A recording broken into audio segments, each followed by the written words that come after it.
In this video, we're going to do a VLOOKUP. So we're going to work out how to look up one of these names by looking up a reference number. So let's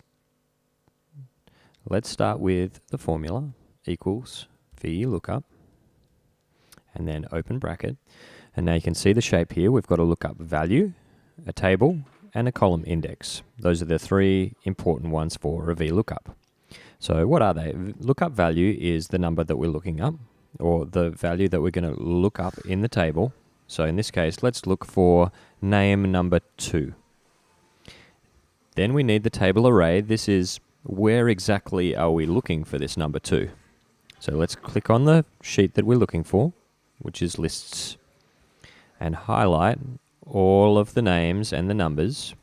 This would be the whole table of values, making sure you capture everything you want to look up.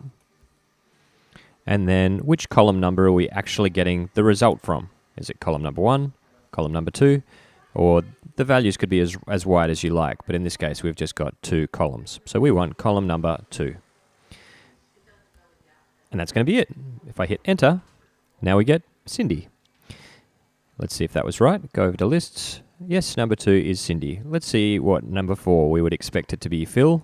And let's go back into our formula and change number 2 to number 4. And that should be Phil. And it is. So there you go. Our VLOOKUP is working nicely. In the next video, we might look at, instead of just typing in number 4, we might want to get a random one from the list. So we'll do that next.